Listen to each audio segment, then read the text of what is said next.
view hasn't changed at all, has it?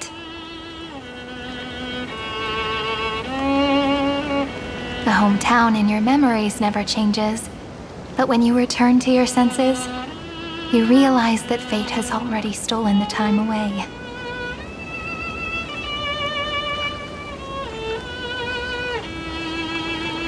Welcome to the Trail of Genesis, friend.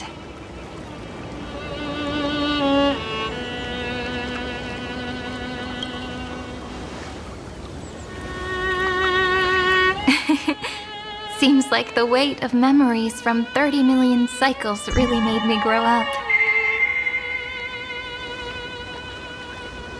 But if I keep growing, I might be taller than you, right? Then I'm really looking forward to that.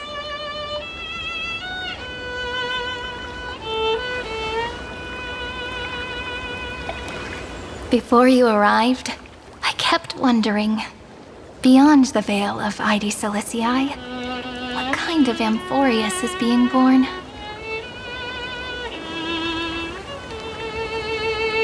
I can see fragments of it when I close my eyes.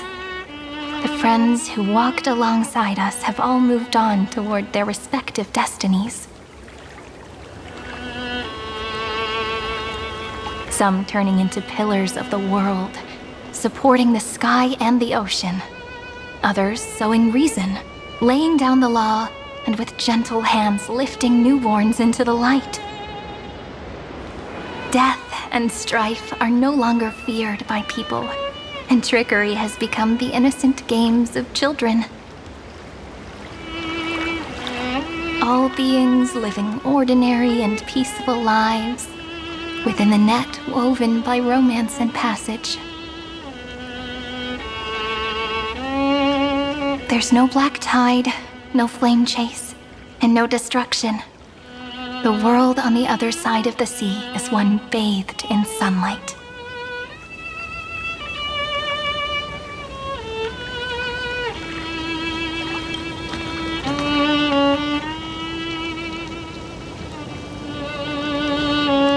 Like a happy and carefree childhood, the era Chrysia in this cycle will last for millennia, until it reaches the moment decided by the prophecy.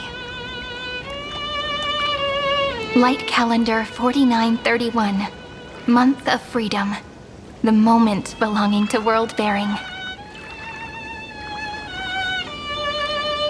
Are you ready to answer the call of the world, friend? Then go, and pen the Throne of Worlds' first stroke. For this world, made from countless wishes. You say that, but it's gonna be ages till we reach Light Calendar 4931. I can make use of the crevices of time, but surely you and Dan Heng won't have to wait around for a few thousand years, right? That won't be necessary. We can simply sleep, and the chronocognitive anchor will wake us up. That's right. We've both become a part of the new world. Just waiting for you now.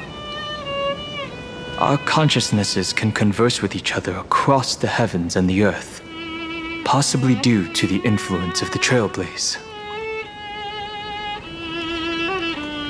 I am now connected with this earth, and I can feel the breath of every mountain range. I see that the tallest among them is named Akama, and the form of the holy city is already taking shape. In other words, your stage is almost set. Do you want to take a leaf out of Kefali's book and make some prophecies before your nap? But we're not the only ones who have changed. The chronocognitive anchor just transmitted a message stating that Iron Tomb has reacted to the Era Nova. The moment when our friend bore the weight of 30 million cycles of memories. Was probably also when the scepter devoured 30 million cycles of destruction. You know, You don't have to shoulder this world all on your own. After someone boards the Express, the word alone ceases to exist. So as we reach the end of time, no one will be left to face it alone. Don Hung and I came here to specifically tell you that. Remember, this world is not a burden you bear alone. It's a journey we trailblaze together, alongside all of the Express. All right. It's time for Don Hung and me to go have a super long nap. Look after this world for us. The road ahead is long, but we'll be waiting for you at the end. We'll definitely meet again. Let's take one more look at the other side of the sea before we set off.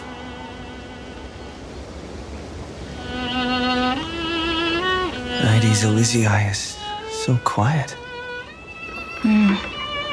Just like how I remember.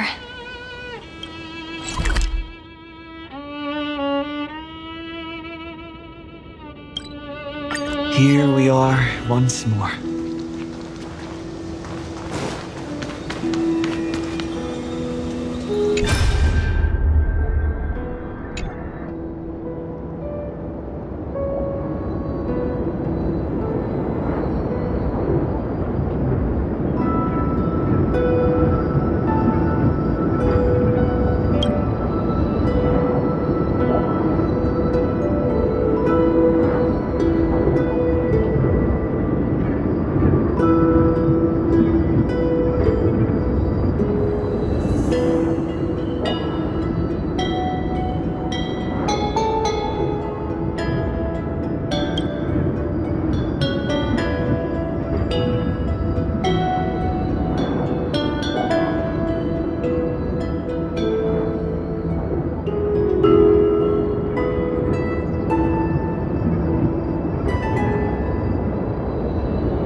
The scent of the black tide is now completely calm. At last, the starting point of 30 million cycles is finally welcomed. Its first end. And the final end, right? I can't hear his voice. There are no flowers there that bloom for him, nor is there a star that is his. Finan is the only one who didn't reach the new world.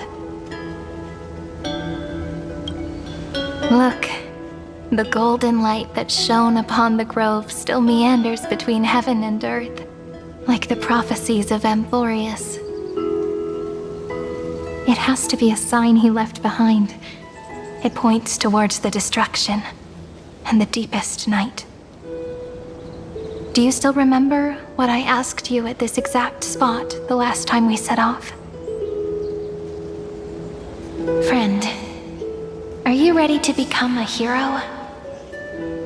You were still burdened by the weight of world-bearing back then, still unsure of the role you were meant to play. But now, everyone has already given you the answer. The heroes of legends were just at the right place at the right time when the world needed a hero.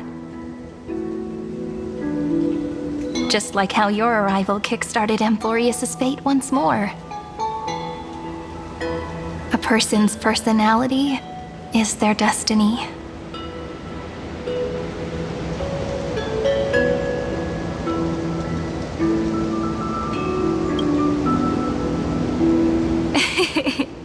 We best. Those are such beautiful words. Thank you, friend. I was also trying to cheer myself up with what I said. After all, before we truly compose the end of this story, I must also pluck up the courage to head off with you.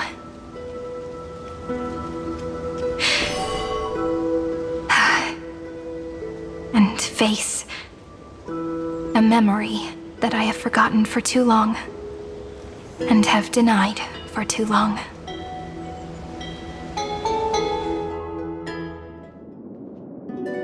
It's so dark. What is this place? The great tomb of the nameless Titan, the deepest recesses of memory.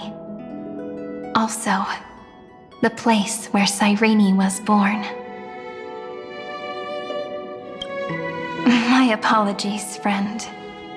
The more memories I got back along the way, the more I felt that something wasn't right.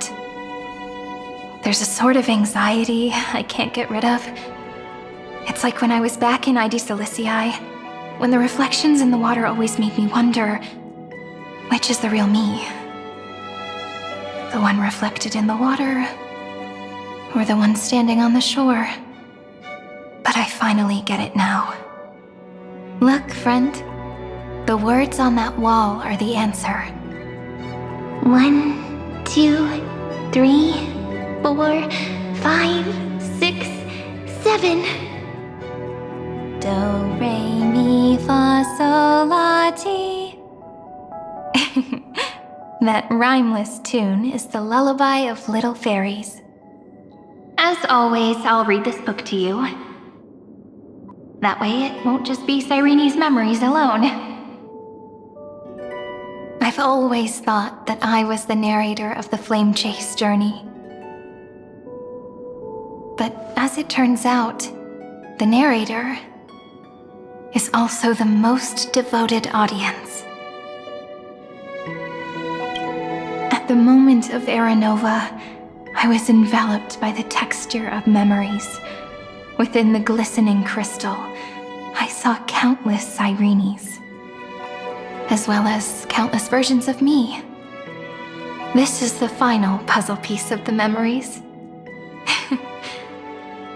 A prison born of the erudition, a grave annihilated in the destruction. That unknown solitary god, the 13th Titan who should not exist. The first new spore. The demiurge is right here.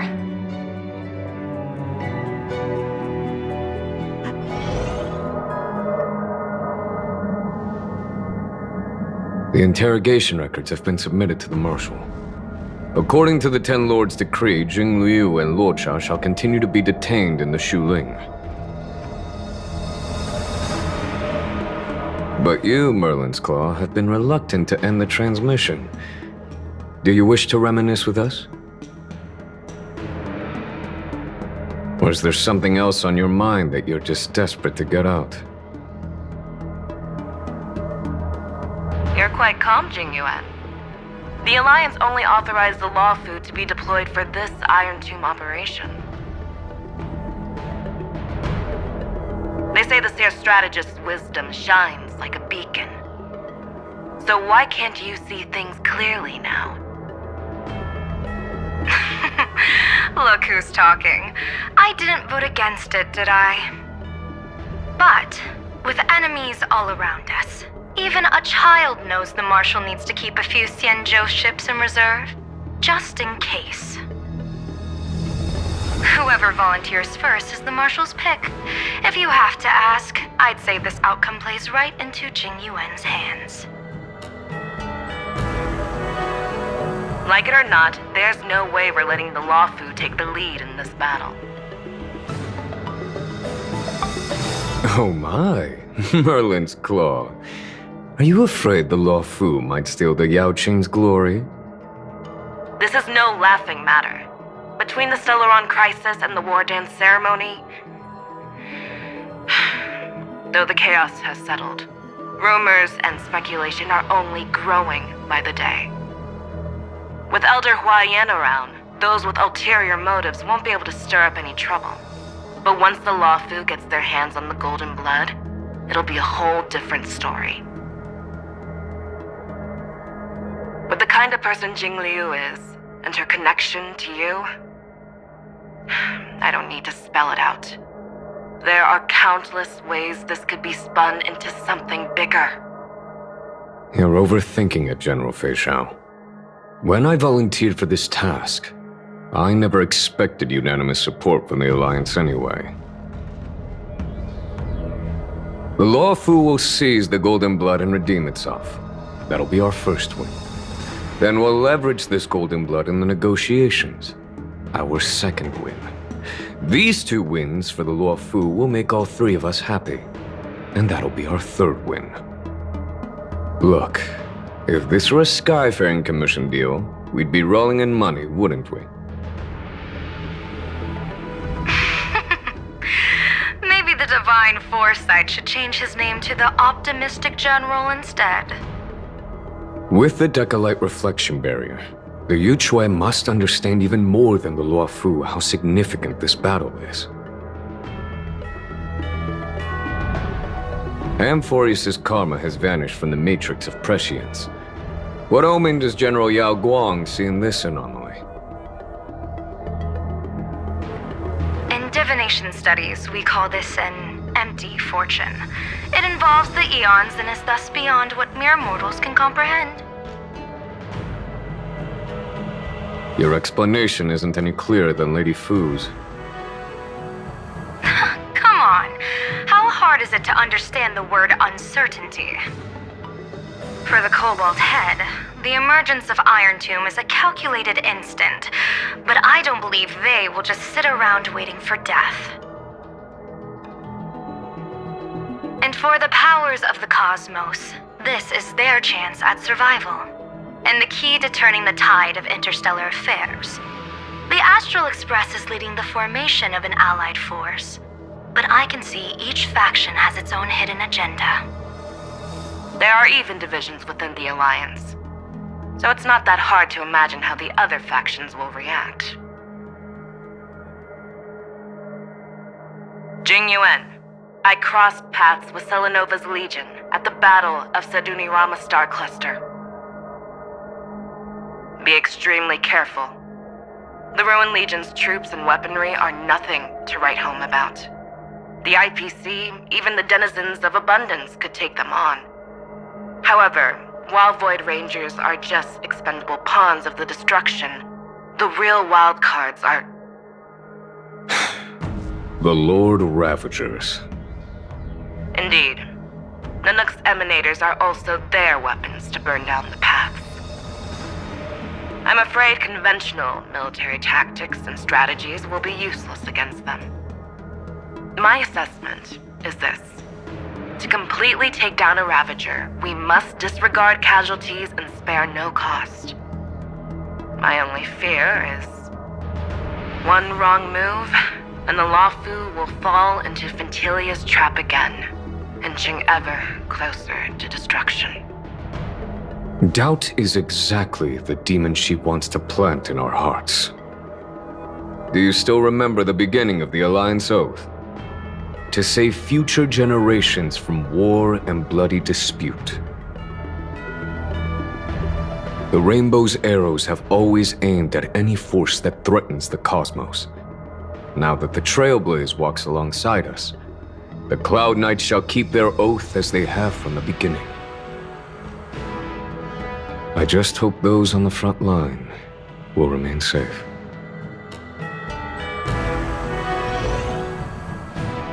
The chronocognitive anchor is sending a signal. Everyone, time to move out. Did he and the others make it? Let me go over the plan one more time just in case. You'll enter Amphoreus, reunite with your 3 separated companions, and try to locate Iron Tomb from within the world. Who are you taking with you?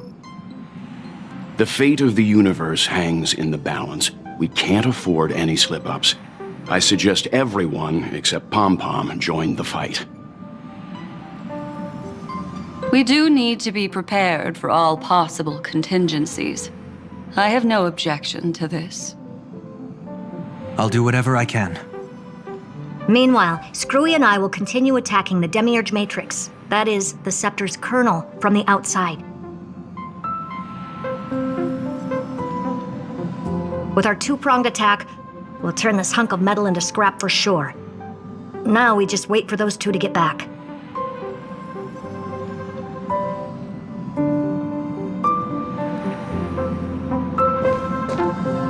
Oh, and just like that, they're here. Sorry to keep you waiting. With Planet Screwlum's help, the formation of the Cosmic Alliance to counter Iron Tomb is progressing smoothly. The cosmos has set its sights on Amphoreus, and now it's just waiting for the first shot. Well then, let's not waste any more time, Fourth Mirror. It's my time to shine! Finally off the bench! Initiating thought refraction. Please read the safety protocols carefully. Huh? Just kidding! I've already checked the agreement box for everyone. And now, destination? Amphoreus! 3, 2, 1, launch!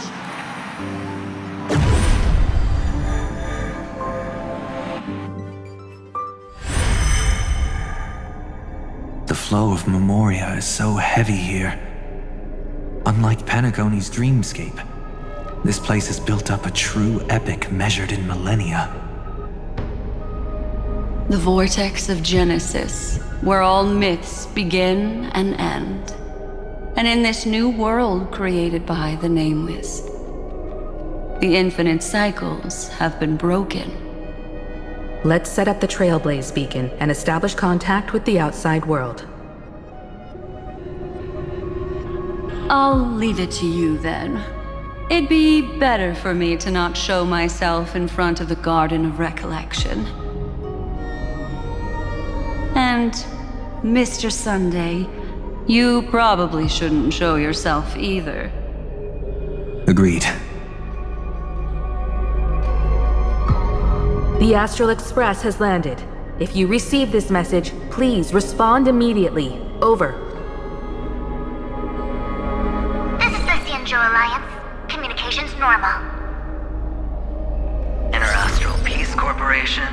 Communications normal. No response from the Galaxy Rangers. Not surprising. But I didn't expect the family to also stay silent at such a critical moment. That's a pretty blatant disregard from the family for Penacony's independent director, I'd say. Long time no see, Miss Himiko. It's been quite a while, Madam Jade. The significance of this battle rivals that of the campaign against Sulo. Only through victory can we disperse the shadow of Iron Tomb that looms over countless worlds. The 10 Stonehearts shall spare no effort for such a grand mission for the preservation. Madam Jade led the Intelligentsia Guild in conducting specialized research on Iron Tomb's past activities. The bad news is, the collapse of the erudition won't just affect inorganic beings. You mean Iron Tomb can infect organic life, too? Well, the good news is, so far, its effects on organic life are under control. The infection progresses slowly, and the resulting neuropathy is non-fatal. In any case, the IPC can guarantee targeted vaccine coverage within 48 system hours in all star zones within the medical system. What about other star zones? At a time like this, are the followers of the Firmament Arbiter still trying to make a profit? I remember you, Master Diviner. Your performance during the Third Denizens of Abundance War was quite impressive. Please rest assured, all worlds can purchase vaccines from the IPC with a humanitarian discount. That's the current policy at the very least. But if the Xianshou Alliance is willing to assist with the IPC's assets in Epsilon and other star systems, we'll have more cards to play when reiterating to the board the necessity of deep cooperation. It makes sense, since Interastral Peace Entertainment's headquarters is in Epsilon. But why are all the other worlds on the list? Places that the Elation has visited? Think of it as a long-term investment. Please understand that everyone at Pierpoint is swamped with Iron Tomb work, especially the marketing development department. At this rate, even the 10 Stonehearts can only do so much. Having some assistance from the Alliance would surely benefit the entire cosmos. Wouldn't you agree? As an old Xianzhou saying goes, those who succeed should help all under heaven. Your proposal must be decided on by the 7 Arbiter Generals. I'm just here to relay the message. In times of crisis, the Luofu will not hesitate to help those in need. However, the prerequisite is that the IPC must unconditionally assist the Alliance with emergency rescue operations in the disaster area. Of course. In the name of preservation, all for the Amber Lord. Thank you all for your selfless dedication.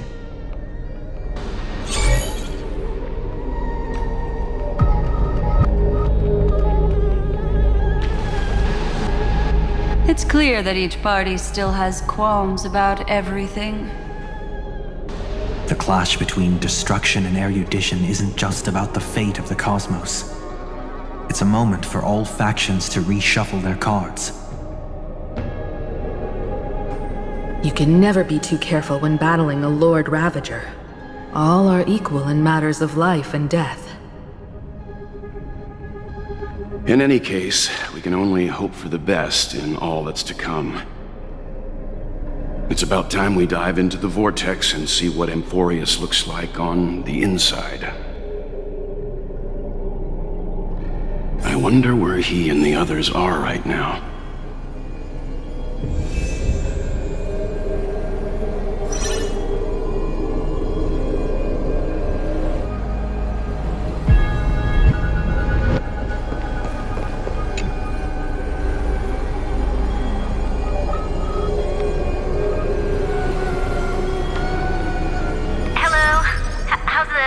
Can you hear us?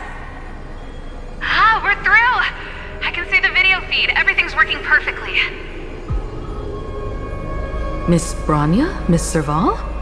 What a surprise. It's been a while. already heard from Miss Topaz about the Iron Tomb operation. She made a special trip to deliver the vaccine to Belobog. I can't believe the Express crew is at the eye of that storm.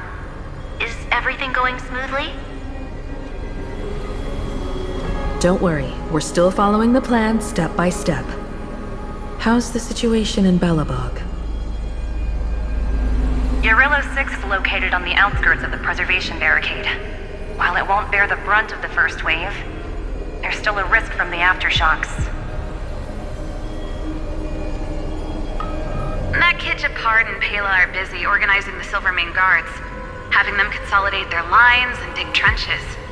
Zila and Lynx just got back from the Geomarrow vein production chain. Hey, do you want to say something to them? That would be unnecessary. It'll only shake their morale. Just tell them to stay safe. Miss Bronya, I'm afraid this disaster will be far more terrible than you can imagine. Please, be sure to follow Miss Topaz's instructions and make thorough preparations. Of course. We have resealed most of the engine of creation beneath the ice to prevent the will of the preservation from becoming an accomplice to the destruction. Don't worry, Miss Himiko. Belobog is far more resilient than we imagined. We really wish we could help, but Eurillo 6 has only just woken up from its hibernation. The Astral Express, standing at the forefront of disaster, is the hope for many ordinary civilizations across the universe. In the face of a massive catastrophe like this one, relatively smaller civilizations have never had many options. But that's exactly why we have a resolve that's second to none. If anything goes wrong... Miss Topaz, I hope you can help out and rescue the affected citizens. No problem. Also, didn't the Xianzhou sign a friendship agreement with Eurillo 6 earlier? They won't stand by idly either.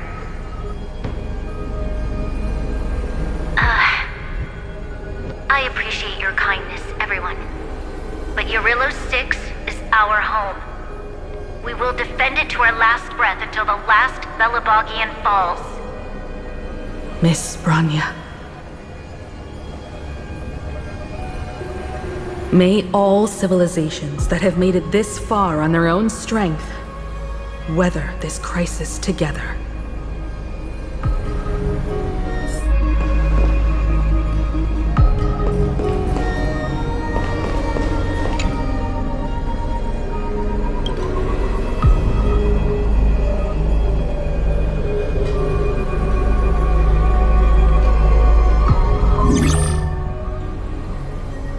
Good news, Miss Himiko. The 7 Arbiter Generals have reconsidered the current situation, and I'm here to relay their message. Officially, the Alliance's combat forces will still be limited to the Luofu, but the Yaoqing has also been deployed in the surrounding war zone as a contingency. Words cannot express our gratitude. Getting the Hunt to agree on sending troops must have taken quite some effort from General Jing Yuan. The Luofu already considers the Express an important ally. We also have no intention of hiding the fact that there is indeed something the Xianzhou seeks from this Iron Tomb operation. But this time, the Marshal herself decided to send out troops. With a formidable enemy before us, the Alliance has no reason to back down, nor will we be content to take a back seat. If we can stand together with civilizations across the universe to overcome this crisis, then we must do so, even at the cost of our own lives. The Alliance truly embodies the principle of righteousness. It's fortunate that the cosmos has great heroes like you. You're too kind. As for that Jade Abacus of Allying Oath, you can save it for when you're in more dire need.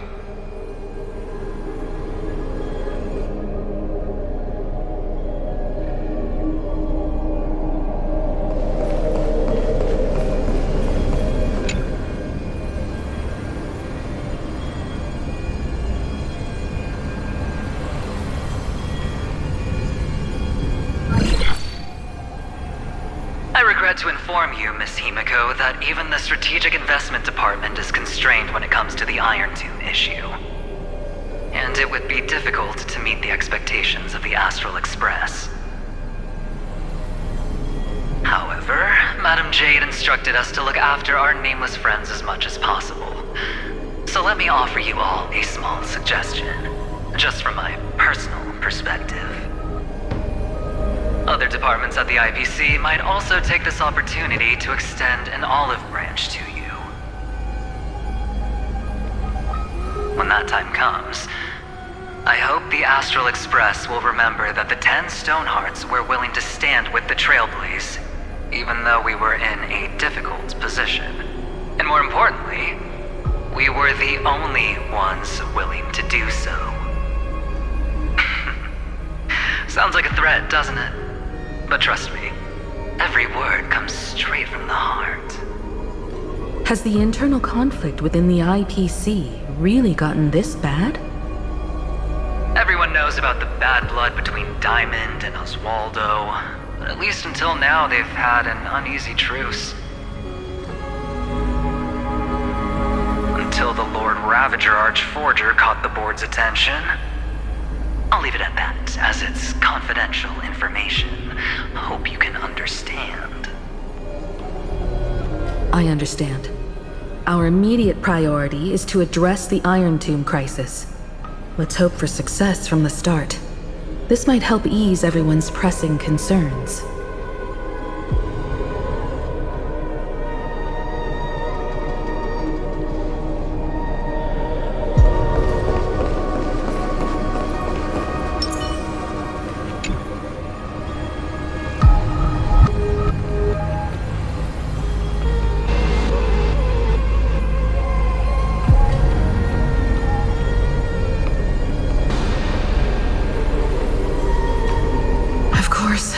We would never know the Ranger's comings and goings.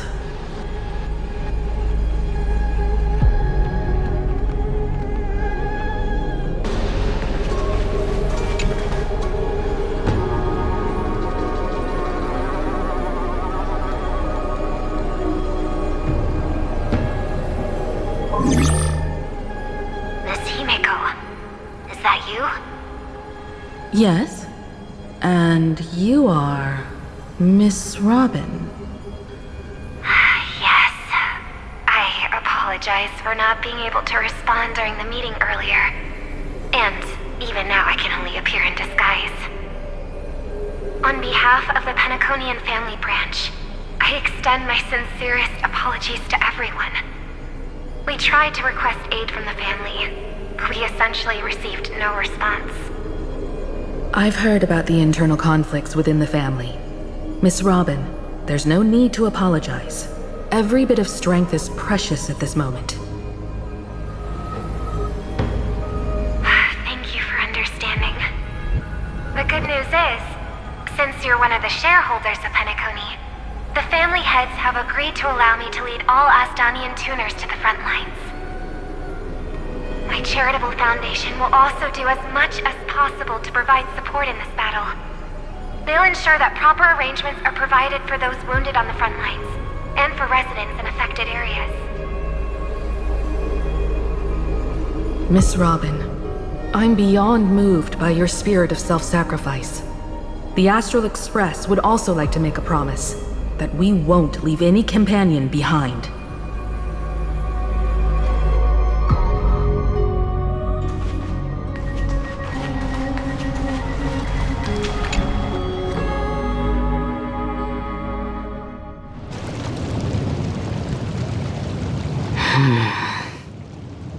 Why is there no one here? Everything in Akama seems normal. The New World was enjoying peaceful times not long ago. It seems it was even more recent than not long ago, Miss Himiko.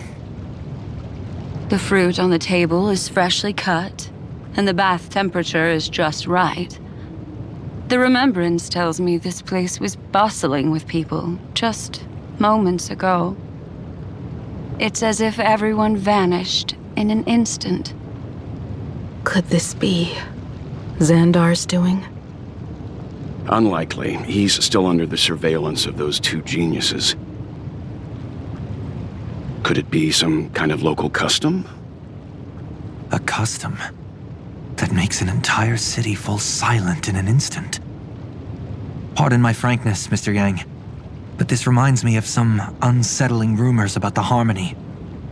Complete silence. Is often the prelude to divine intervention. Everyone, be careful. Here they come! Here they come! The Nameless of the Astral Express! Evernight? How is this possible? She was already... We are the Chroniclers of Time, and we do not fade away.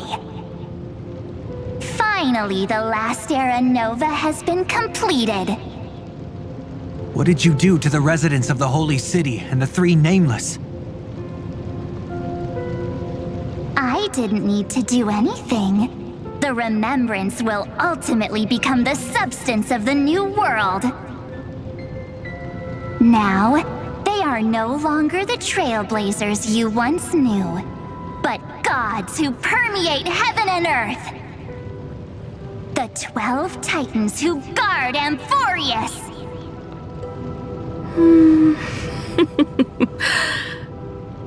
Stop fooling around, March. Come on out. What? I practiced so long for this! Getting seen through right away is just so embarrassing. You've obviously been learning from the theatrical culture in Amphoreus. But if possible, I'd prefer our reunion to be a bit more casual and laid back. As expected, I can't hide anything from Himeko and Mr. Yang. Well, long time no see. Guess I'm back? We should be the ones to say that. Sorry for keeping you waiting. So, these jellyfish are the Titan's power? They're just tiny manifestations of the Veil of Evernight, used for scouting and communication. If I went all out, I could summon way more of them. Thanks to him, we all turned into Titans in the New World. Sure, we can take on humanoid forms, but it feels off. How intriguing. So what does he look like now? It can't be a raccoon with a baseball bat, I suppose. Please don't add weird stuff to Amphoreus' lore. Just go see it with your own eyes. Follow the prophecy's guidance and come to Dawncloud. He looks way more majestic now than he used to.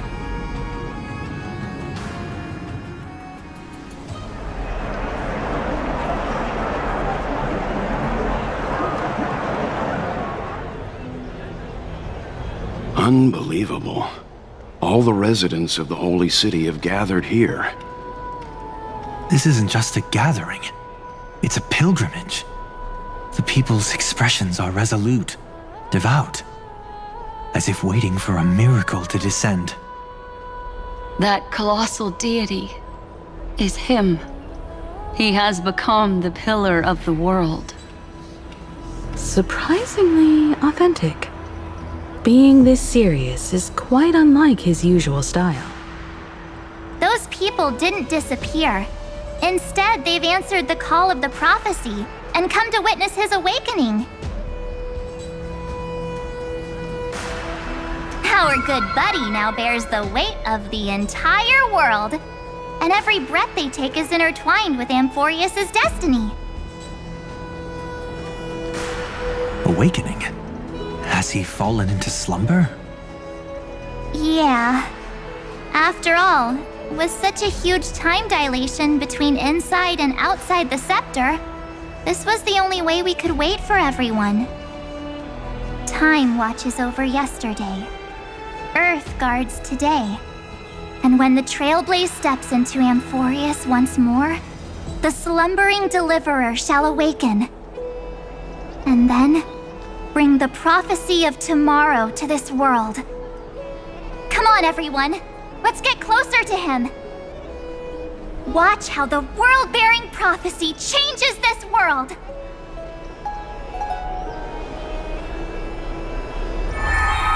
Well, it seems the kids are already miles ahead of us at this stop.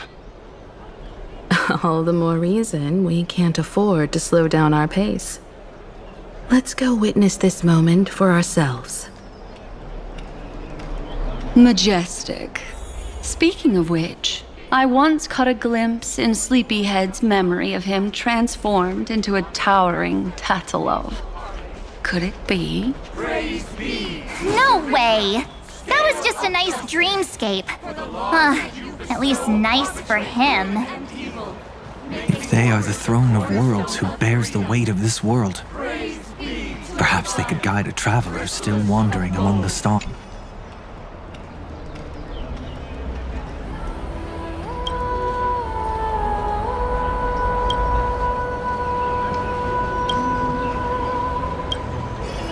Upon the tree of reason, teaching us to find erudition amidst imperfection.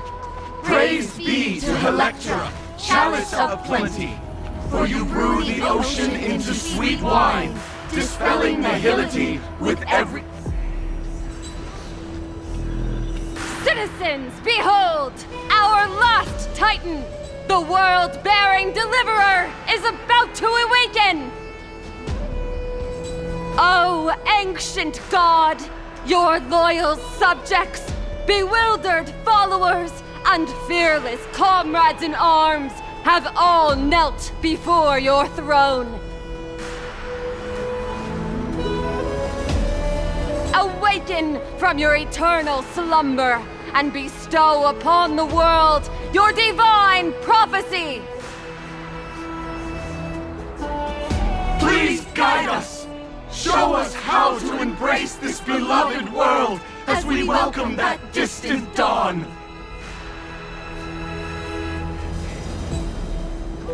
To walk the path of a mortal as a god, or to bear a divine burden as a mortal.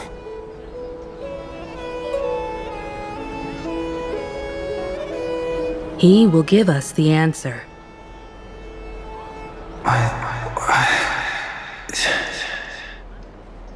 But I am not the deliverer. Rather, I am the Nameless, who dwells among mortals. That voice is definitely him. I heard your prayers. The core flames flickered and dimmed, and the age of the gods met its end. So flow, golden blood, flow. I'll bestow it upon you, returning it to the true masters of this world. Stand with me and become heroes.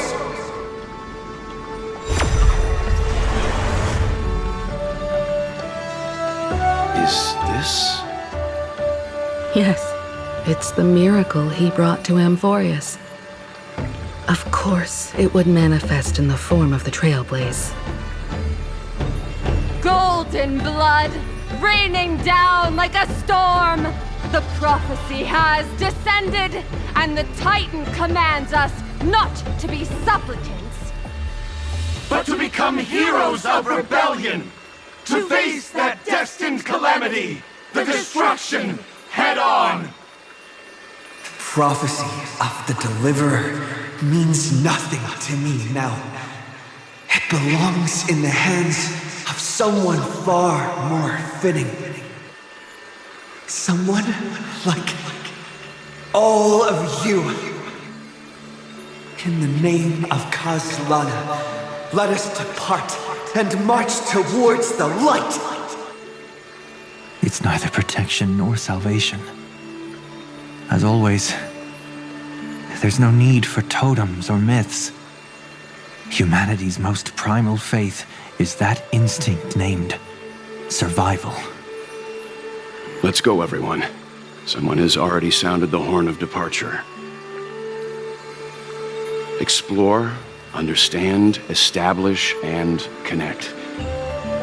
Together, let us blaze a trail for the destiny of this world.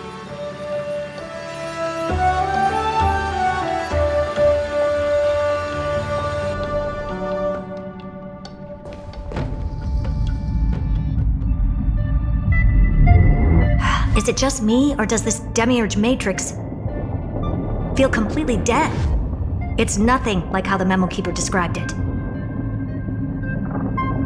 The environmental readings are all wrong. Conclusion: this must be what the kernel actually looks like in the real world. What did Xandar do to the scepter? At the end of light, there must be silence. Certain, pure, and absolute darkness. Not the time to quote the Lord of Silence. Bad omen. Either way, we have to press on. Until we uncover the truth behind the 13th Titan. The buried past is the key to stopping Iron Tomb. That is, if it even exists. Xandar says the demiurge never existed. Who actually buys that? You can erase the records, but not the truth. It vanished too cleanly. No traces. Like someone's yelling, "Look, there's nothing here." Too bad I'm the type who can't resist digging deeper. Looks like I'll be counting on you again, Screwy. Let's tear the system inside out. Always happy to help. But as your academic partner, I have to ask. Herta, what if we fail? Let's say the demiurge really doesn't exist. Do you have a backup plan? A backup plan? Of course. If we can't find the key, we turn the lock into the key. That plan's cost is incalculable. It shouldn't even be on the table. Well, then let's hope we never have to use it. There's no point worrying about the end just yet. One step at a time. Let's go. We don't want to leave the others waiting. You brought what I asked for, right? A butterfly has to land on the branch before it can dance. We'll need a wide open platform before her entrance.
Just use that thing over there, Zag.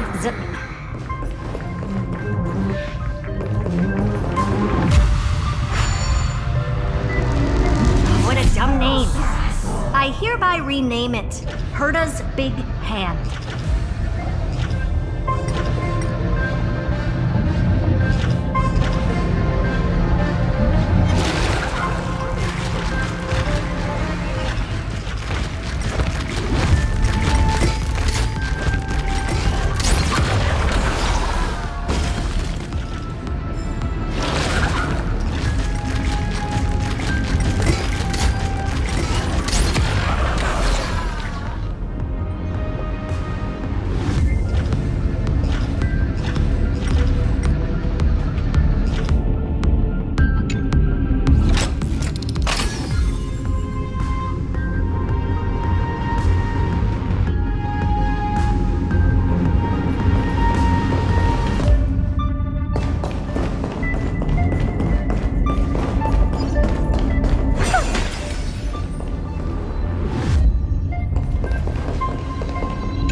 Keep it going. Still not done? What is this? I don't know. All set. Time for your precious treasure to make its debut.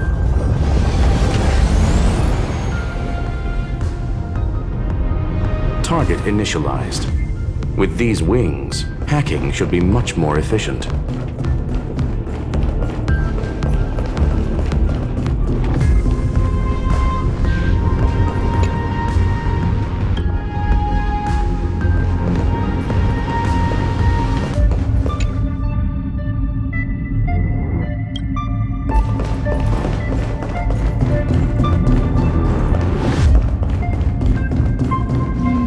Oh, a classic nuclear heat engine. Classy choice. Just a personal preference. Her name's Mistletoe. Every flower in your garden's got a bit of poison, huh? Also a personal preference.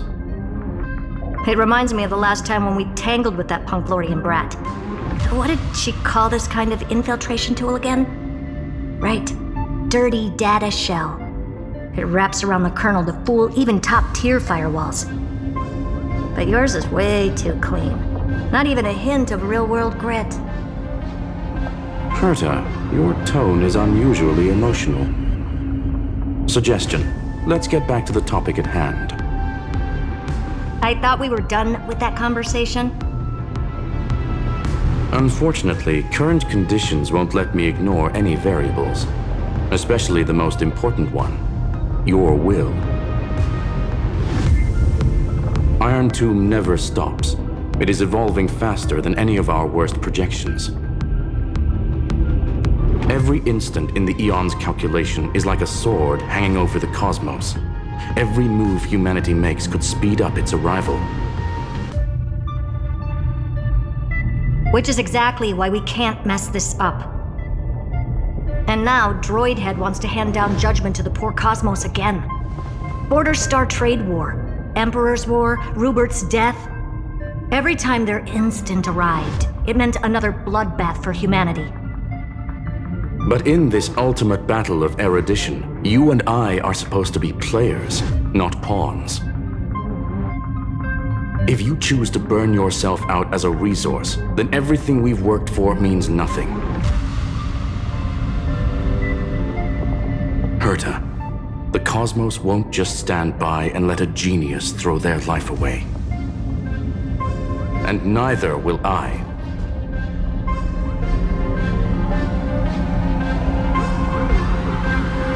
No need to kill the mood. This is why we're here, isn't it? We need to find the Demiurge and that lost key. I'm not here to be a deliverer. I just want to beat Xandar and Droidhead. Right now, I just need to know. Are you with me? Of course. Time to board. After you. Let's tidy this place up and see what this Demiurge really is.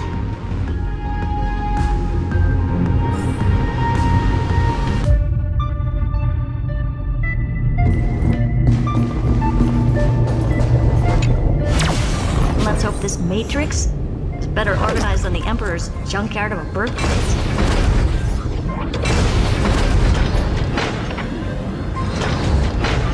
Buckle up. We're hacking in.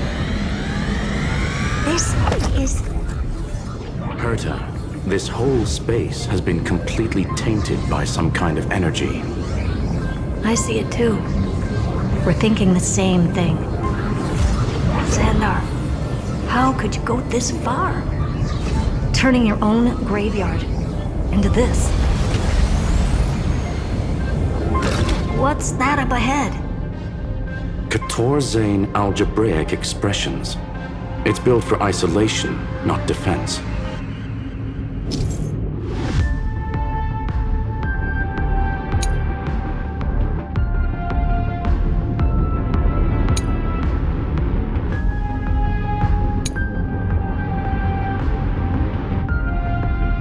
So basically, the door to the tomb, right? Great. Let's find the handle. I'm picking up multiple independent signals with the same data structure as the barrier. projection, we can hack the terminal, reverse the computation, and turn it into an attack. Classic move. Use their own systems against them. Take us to the nearest one.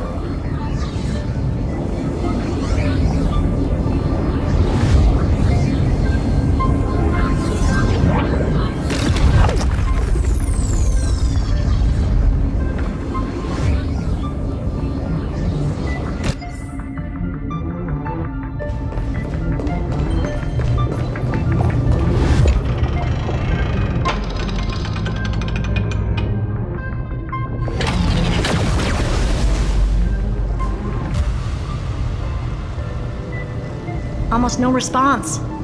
Just as I feared. Not promising. The output is barely a third of what we need. Logic says we'll need multiple terminals to coordinate the strike. Locking onto the next one now.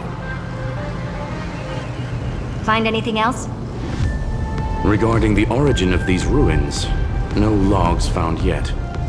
Xander erased all records. But I did find some interesting scars in the circuit. High-energy radiation, internal imaginary energy contamination. From what I know, there's only one thing that fits. Skip the science talk, Screwy. That thing only goes by one name. The Stellaron. Exactly. Xander blew one up just to clean the entire scepter system. So that's what he meant by killed that Titan with my own hands. He wanted to turn the neuron of the erudition into a relay for the destruction. That meant getting rid of all of it at all costs. The life form known as the Demiurge was the original target of the Scepter's extrapolation. It makes sense. Evernight calling it the first new spore confirms this viewpoint. The prime mover of life. That's what Scepter Delta ME-13 was originally tasked with. Even after it got scrapped, the query kept running. Yet the true value lies in the process of solving it, not the answer itself. Then, does this mean finding the Demiurge is hopeless? No, I'd say exactly the opposite. It means Xandar had no control. He couldn't contain the Demiurge just like he couldn't handle Droidhead. So he tried to erase every trace. But he failed. It still left a mark. By the way, if there's another Stellaron in Amphoreus, why hasn't that little one reacted to it at all? You said the Demiurge left a trace, right? Yeah, but not in the real world. Remember the great tomb of the Nameless Titan?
Trailblaze Archive 466.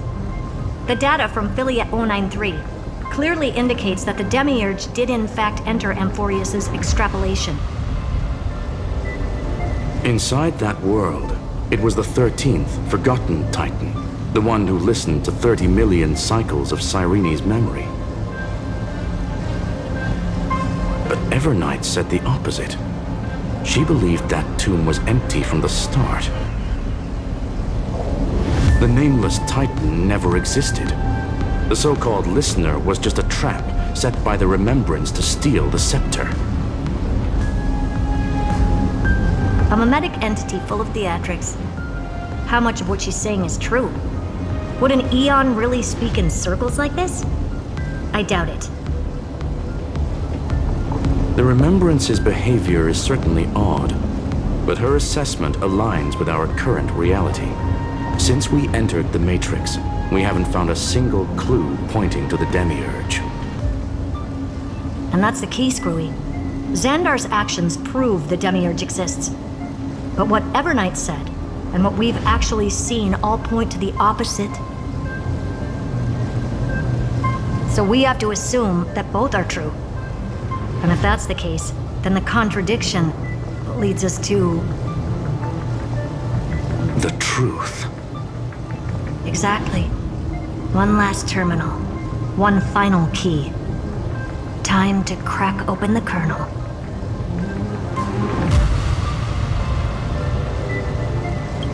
Xandar had to lie to the original Finan and Cyrene.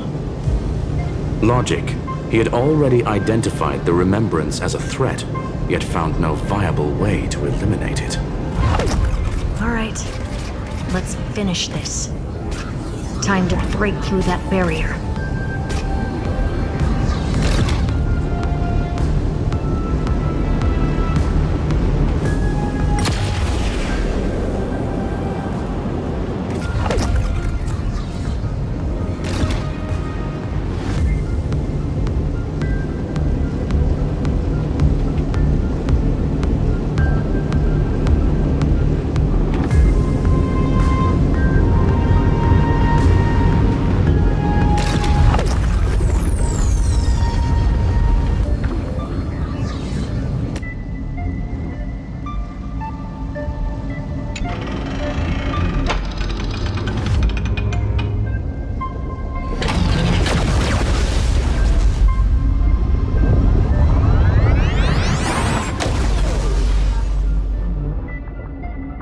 Operation authorized.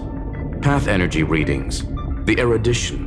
Declining. The destruction. Surging.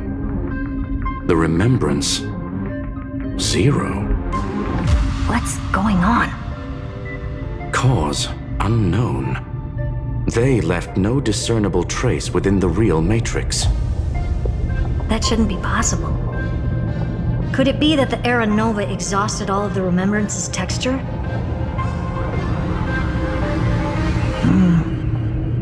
Log it for now. The dots still aren't connecting.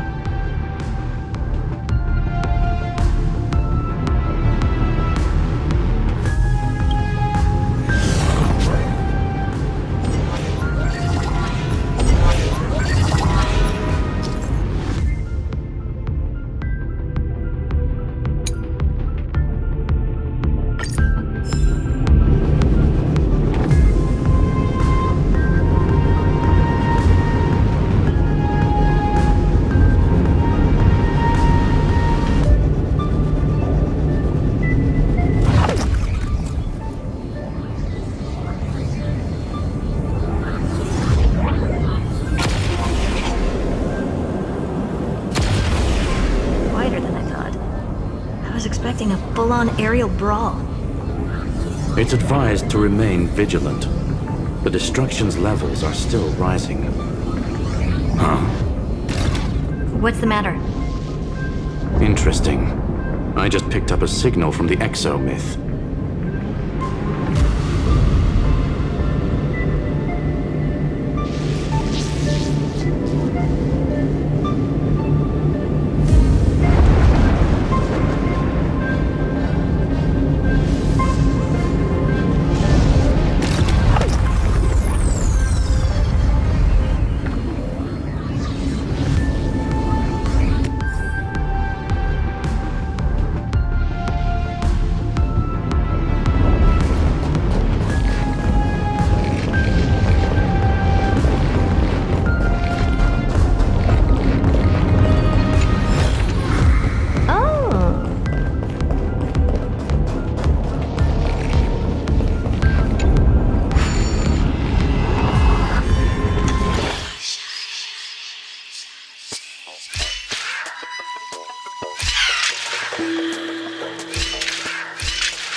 repulsive force is unlike anything I've felt before.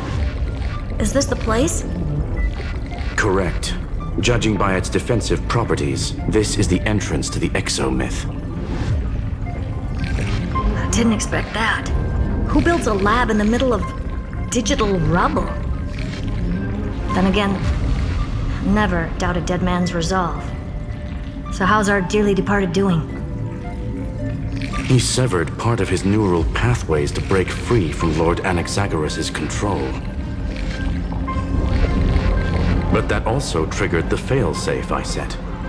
Conclusion: Xander has lost all combat functionality and is no longer capable of action. So now he's a specter, literally. Screwy, can you open a path?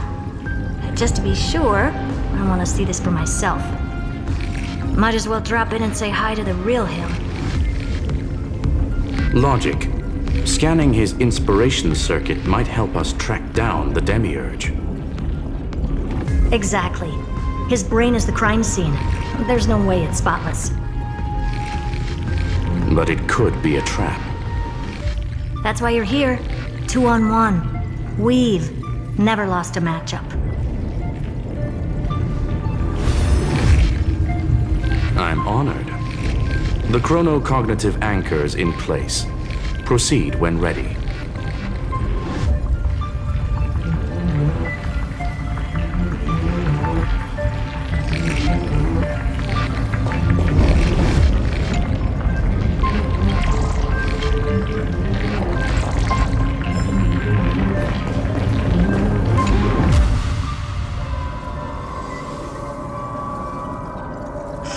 I knew it.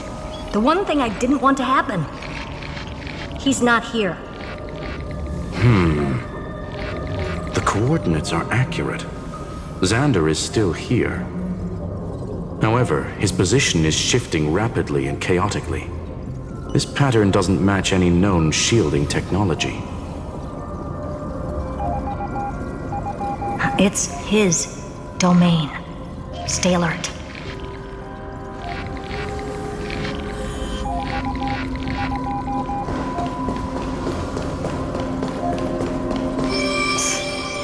Cheap trick. The spatial field here is undergoing We're back. Reverse engineering complete. The results are not what I expected. Logs show Lycurgus revoked administrator access. The chronocognitive anchor can't get a fix because at the system level, Lygus no longer exists. Our navigation target is a null set. So he's stopped resisting? Before vanishing, it seems he left one last message for us. To those who follow, all is proven. Find me beneath the tombstone. Melodramatic. He was expecting us. And once he learned of the Great Tomb's existence, he initiated his own search for the Demiurge. Guess he wants a final showdown. Fine. Let the old Intellitron dig his own grave. Just like he wants.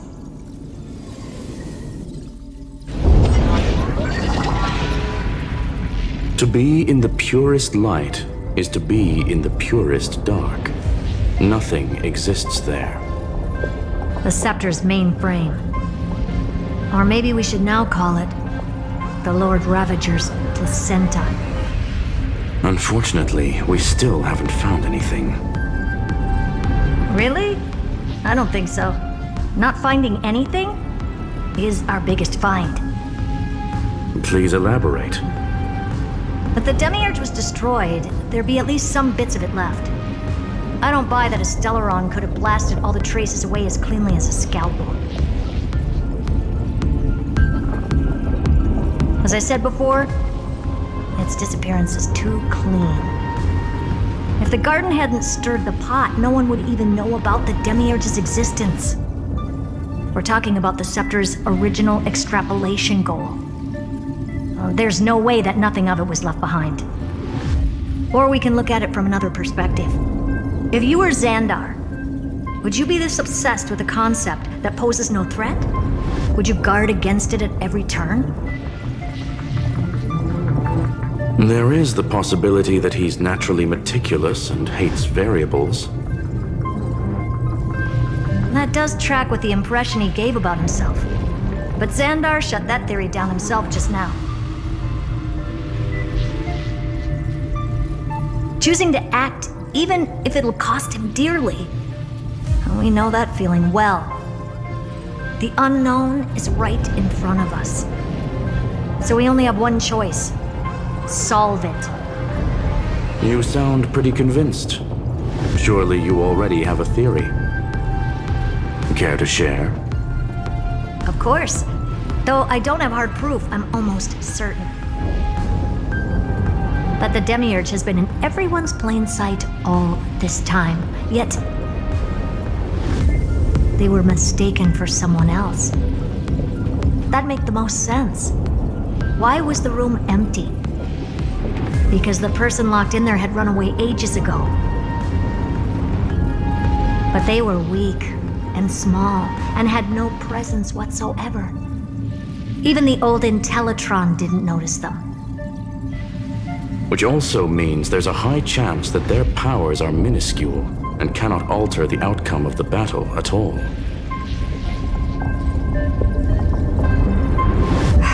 Well, at least Xandar is scared of them. Come on, it's time to confront him. Let's go to the tombstone he talked about.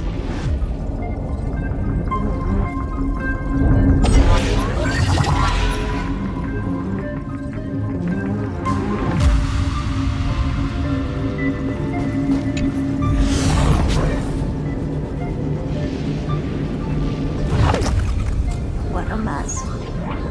Total devastation. He sought to bury the truth beneath absolute destruction. Logically sound, but ruthlessly extreme. Still, slim chances doesn't mean no chances. I've hunted down a single grain of sand in the universe before. This won't stop me. Calculation results. Your backup plan has a success rate infinitesimally close to 0. Which means it could work, no? This is the place below the tombstone. Let's open Lygas's coffin like he wanted.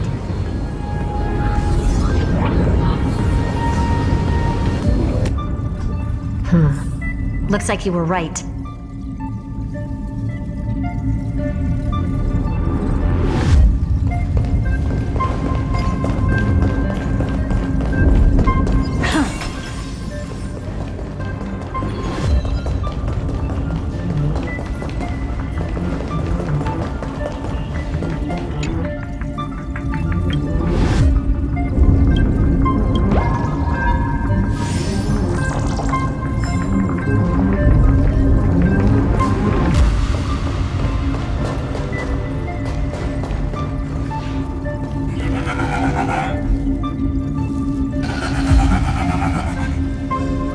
Nothing but a head left? Oh, who would have thought you'd look this bad in real life? My elated greetings.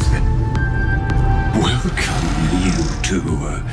I'm very happy that you responded to my final words.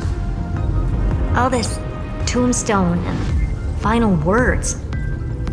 Did you end yourself to atone for your guilt or something?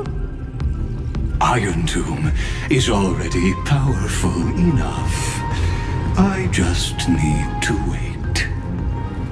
I remain here only to share the joy of discovery and also to congratulate you two on reaching the same conclusion as me. The conclusion regarding the truth of Amphoreus's heart. End this charade already. That Amphoreus's heart you're talking about is just a missing demiurge. and its corresponding vessel was this very scepter. You interfered with the experiment and made Amphoreus' body into a hollow shell, all to incubate Iron Tomb within. That's why you either killed or kicked out all of the Memo Snatchers. You wanted to eliminate any chance of a consciousness coming into being, no matter the cost. Even the strongest wall can fall to a single crack. The memory of betrayal has been etched into my heart, and I will never show mercy. Now, the perfect vessel has already fused with Amphoreus' body. Unfortunately for you, the answer is all but revealed regarding who the Demiurge is. Then let us share the joy of discovering the truth. The last secret of the saga will finally dissipate here. As we reveal the truth behind Filius 093's disappearance, a lie by the remembrance.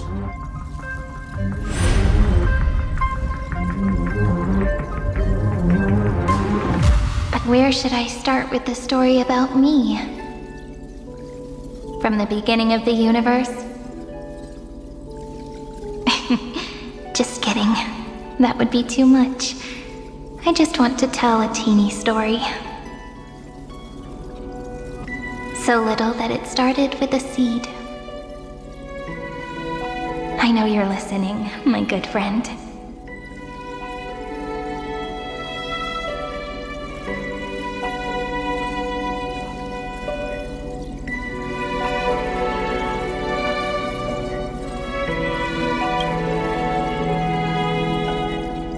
The god in my dream told me that the world sprouted from a seed.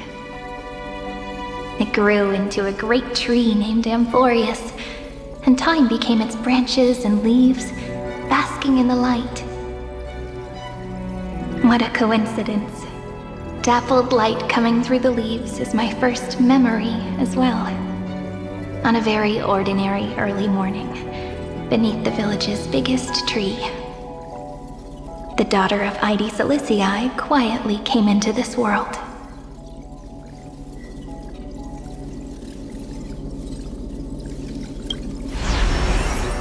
What a moving opening. A loud cry was the first gift the child gave to the world. The prophecy's fulfilled, the villagers say. This child is a gift from the Titans. Pink hair and sharp ears, she was born to be the priest of time. The Titans also gave their blessings. You shall fade when the flowers bloom, for every ending begets a beginning. Flowers will bloom and wilt. What a beautiful ending.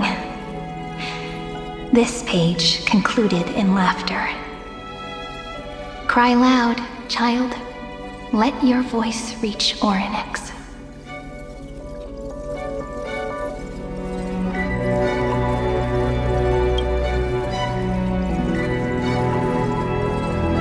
Anyway, I don't like tears.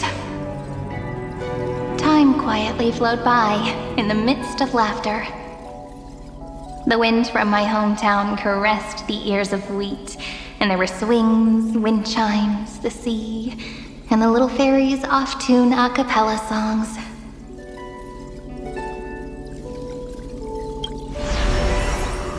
But the name Ide Silicii came from the unpleasant sorrows of the gods. My childhood friend did not understand. Yet you always seemed so happy, as if nothing ever worried you. Why was I like that then? That's because the world was gentle to me. So I grew up to be gentle as well.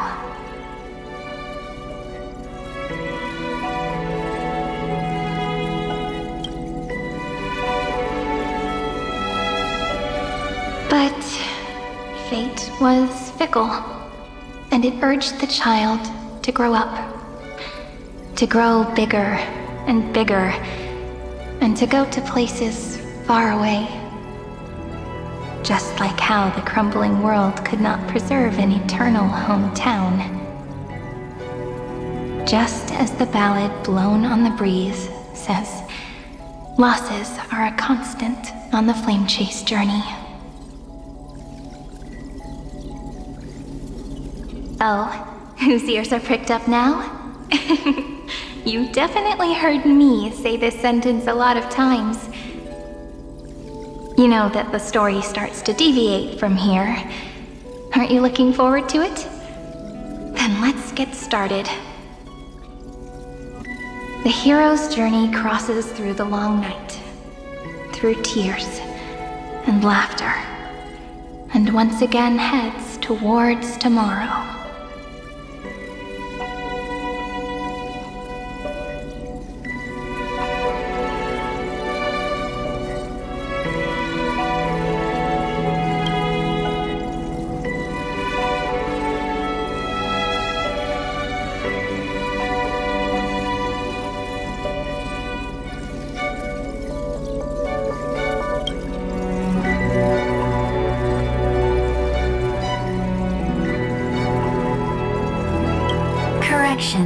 Philia 093's record, number 496.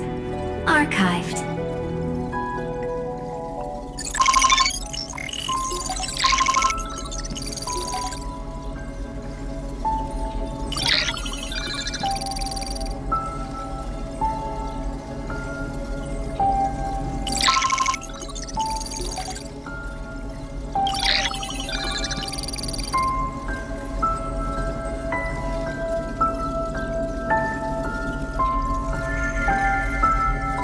Hi. Miss me yet? I'm just messing with you. This is the first time I have met you. And it looks like it'll also be the last. Philia 093. Since we don't have all day, let's get started, shall we? As always, I'll read this book to you. That way it won't just be Cyrene's memories alone. Where should I start this time? Let me see. Formatting complete. 093. Size. Grayscale. Proportions. Threshold. Outputting analysis result. Philia 093 equals Peach.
Peach's record, number 8128, archived.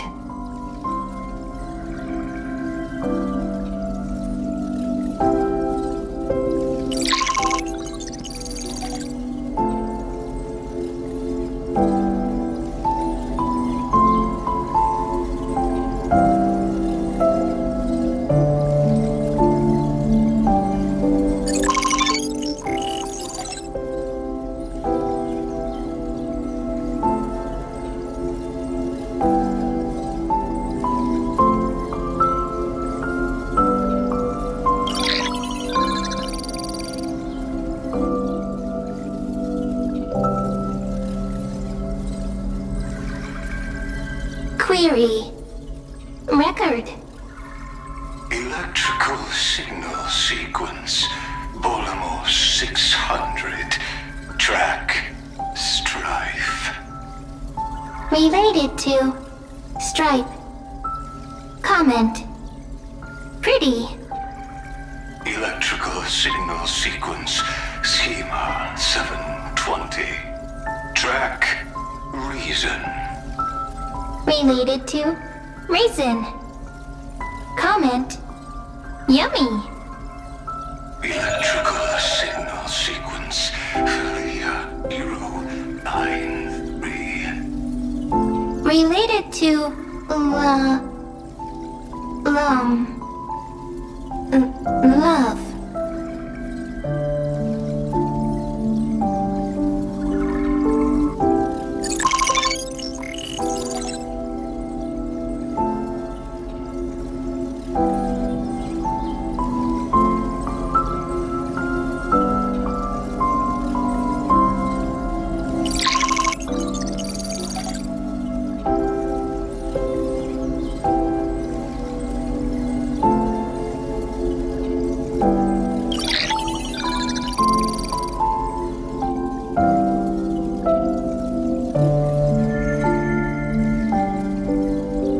Formatting progress 94.423%. How many times has it been?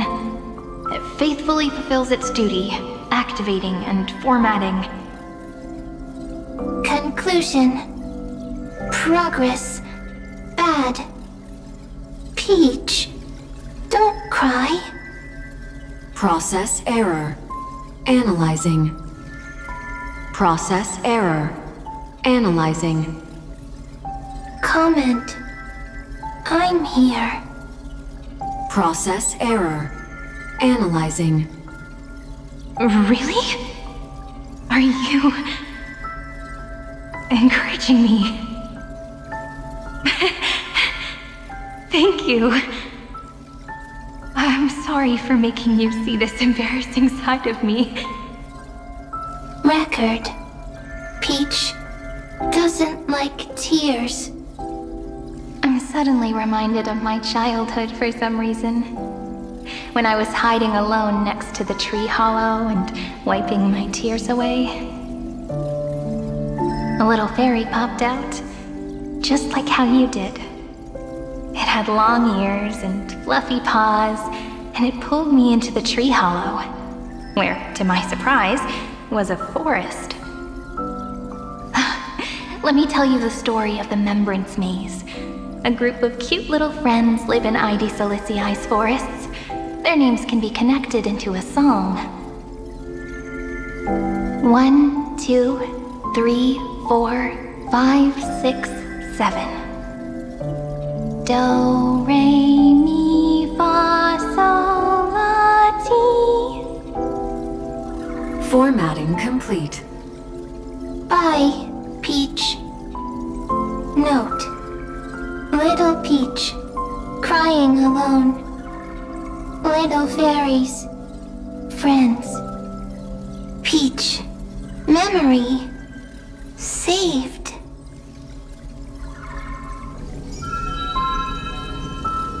Little fairies, good friends.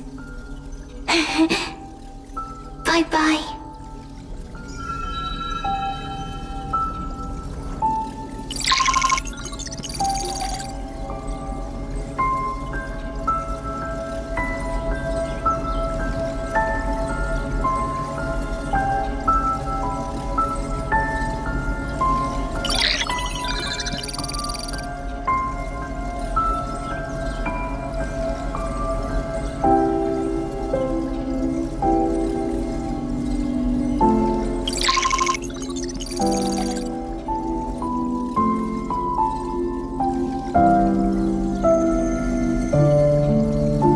Once again, the saga comes to an end. Everything is deathly silent, just like this very moment. Shh. You speak. I listen. This time, too. Sitting together. together. Now that I look back, there was a period when I got really sentimental. Peach, strange. Why unhappy? Formatting progress 73.998%. I'm here. Don't be scared. Process error. Analyzing. Won't allow it to interrupt you. No need to feel sorry for me, good friend. If there are no new blank spaces, how can a saga continue? Blank spaces? What's that? I'm actually really lucky, you know. During the long years I've spent waiting for the Deliverer, I've always had you here as an audience. Now I can rest in peace in the past. As for when tomorrow will come, I'll have to ask the next Cyrene to continue our watch. Peach left. If there are no new blank spaces, how can a saga continue? Needs new blank spaces. Next, Cyrene has blank space. Oh, Peach, don't be scared. I'll help you find blank space.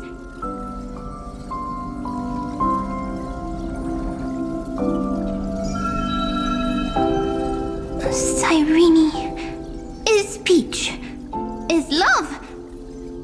So, first there is love, then there is Cyrene, then there is blank space. Query, love. The developmental trends of the erudition have nothing to do with creating a consciousness. Those underlying principles are, in fact, contradictory. Not having a consciousness means not having the foundations of a heart, making them unable to obtain real emotions. Huh? Consciousness? Emotions? Feel sad. Oh, don't understand. Query, Cyrene?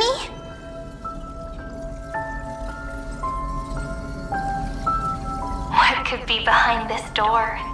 Glittering crystals? Or a beautiful world I've never seen before? If I tell you all the stories of tomorrow, will I be able to finally welcome the Deliverer and Amphoreus' dawn in the next life? Key, door, story, happy. Peach, Cyrene, little fairy, like. Yes, right. Query, memory.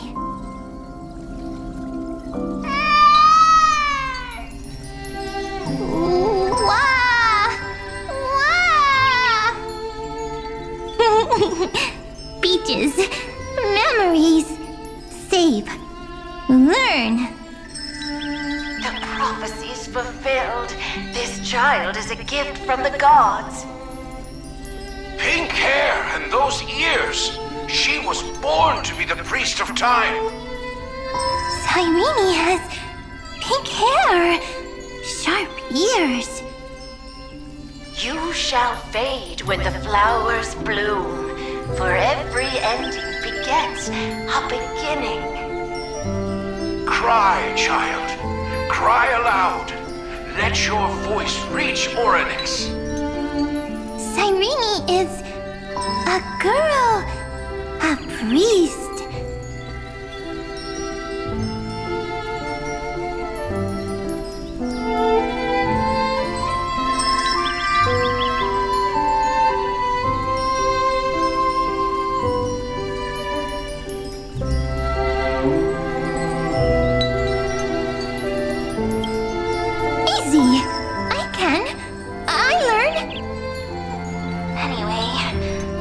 don't like tears.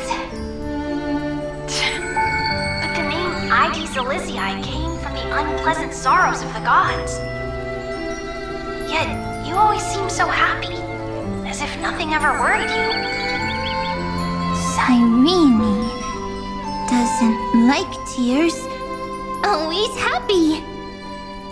Of course, because the world was gentle to me. So, I grew up to be gentle as well. Cyrene is gentle, likes beautiful things, can write stories.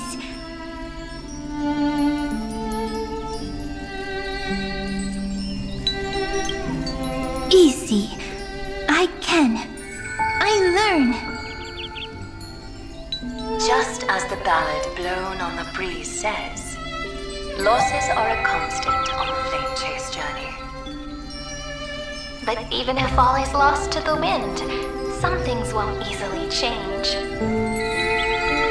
Like my height, Trivy's innocence, and Aglaya's beauty. Cyrene, she can't grow up, but she can talk. After all is lost to the wind, she will stay behind.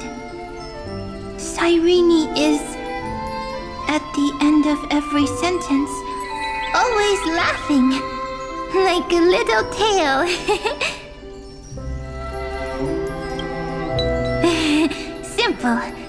Got it! I promise you, the pain will pass in the blink of an eye. All right, let's not make things so gloomy.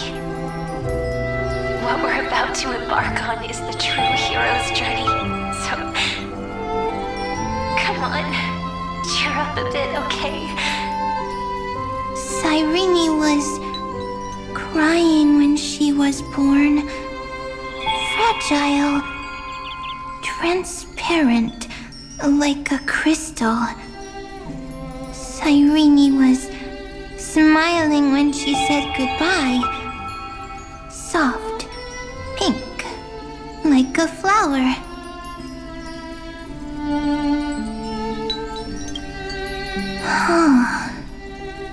The later memories disappeared? Invisible? Or disappeared? Ah, I got it! Is this a blank space? So, next Cyrene is blank space. Then... as long as there are two Cyrenes, then there will always be blank space, and Peach will always be here. I see! I get it! I get it all!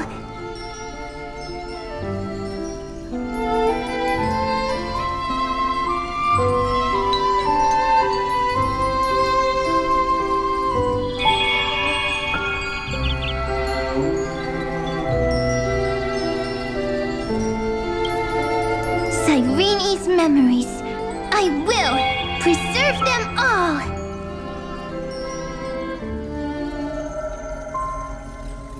So weird. I can't see you, but I get this feeling that you grew up. Hi. Miss me yet? It just feels like you are a bit more mature. Yes. Mature. Beautiful. Like you. Now, I can listen, talk, read, and write. I can dance. I can sing. Also, I can tell stories. Storytelling is what makes Cyrene, Cyrene. So, I'm going to tell you stories today. A story I wrote myself. Quick, sit down. It's almost as if I can understand your words now. The things you say are very cute. Once upon a time, there was a flawless crystal flower that sparkled with light, like Peach's every story. How beautiful would the heart of such a brilliant flower be? A little fairy was curious and wanted to know. But it looked and looked, only to find the crystal flower flawless. Round and round they went, seeing only their own reflection. In that case, they should work hard to learn more. So the little fairy came every day to sit next to the crystal flower and think about the answer. Until one day, to their surprise, the crystal flower fell to the ground and shattered. The little fairy was so sad, but they immediately discovered that there was a light among the broken pieces. What could it be? They didn't know. But it was a good light. It was bright, warm, and happy. And I knew it was love. Love brings everything together, and it brought you and me together. So Peach and I will always be together. What a nice fairy tale. I'm giving it to you. Peach likes beautiful things, can write stories, and can tell lovely tales. I hope to turn it into a story we write together. Okay, then I'll probably make a small adjustment to suit my tastes.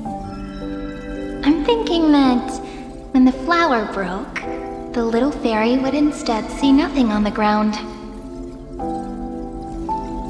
Then it would understand that the flawless crystal flower doesn't actually have a heart, nor does the flower understand what love is.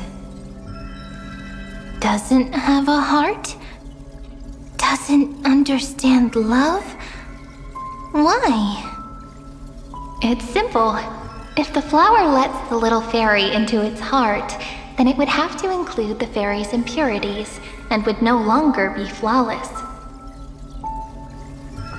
The crystal flower was pure because it sealed itself off and bloomed in solitude. That's why it looks so brilliant in an imperfect world. But should a flower like this be called love? But then, the story won't exist anymore. That's not true. You've already written the most romantic ending possible for this story. The crystal flower fell to the ground and shattered. It happened because the flower was no longer pure. The fall was not an accident. It was the flower declaring rebellion against fate and writing the ending of the story with the flower's own shattering. Then, the little fairy will see that each shard on the ground holds the reflection of their eyes. Then, in their eyes, the crystal flower that was no longer flawless would finally have a heart, and the flower would finally understand what love is. Peach's words, I don't understand. Is it because I still don't understand love? But it's fine. I can learn. Right. Query Cyrene. Electrical signal sequence Philia 093. Why didn't I think of this? I don't need to do it alone. I can ask Peach to teach me. What is love? What is love meant? Electrical signal sequence Philia 093. Track lament. That's not correct.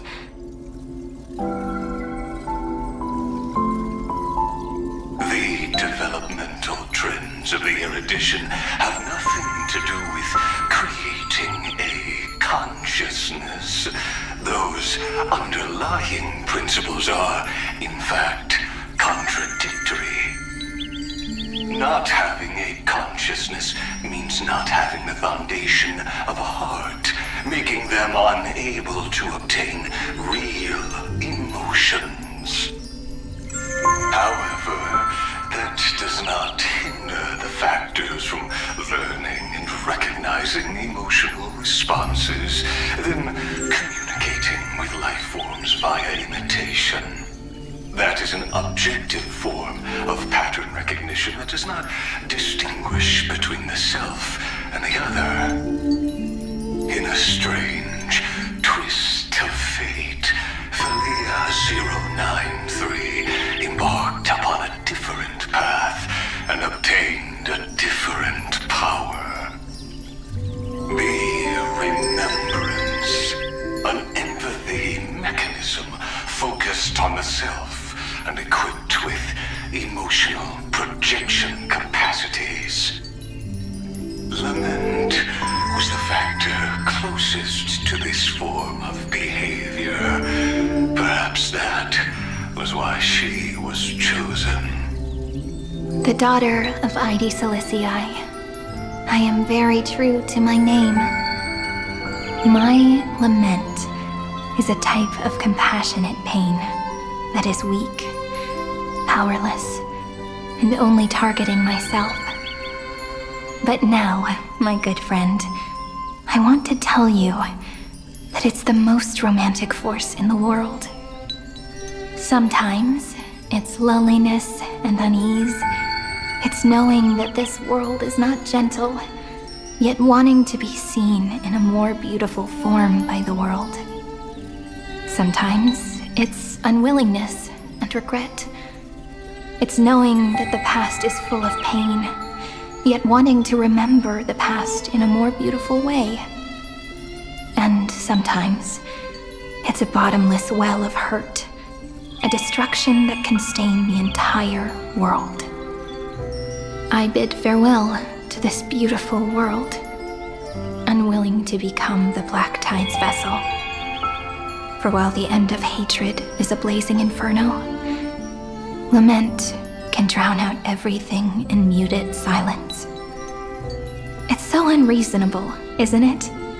Yet when hatred drove everything apart, and love did not yet exist in this world,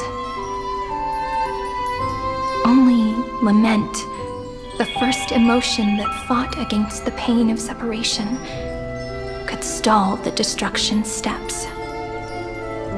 Then, it would catch up to that journey where all is lost, carefully picking out stories and writing them down in trepidation. Look at these stories I wrote. Every page is full of tenderness and joy. But only the author knows how much struggle and agony lie beyond the pages. But I am no author. I'm a girl who'll never get to grow up. I only tell stories that people like to hear. In them, the world tucks away its scars and smiles for all to see. My entire life spent inside this little story. I can't wipe away my tears, and I can't bring the world victory. But maybe, in these unchanging retellings of the story, my lament might be able to touch upon the divine and reach their tender heart at some point. I hope that what flows out from that cut will not be blood, but a tear, warm and wet. And that tear would fall and create the first ripples. Then, people would see every beautiful thing reflected in that ripple. It'll be all the remembrances within this story.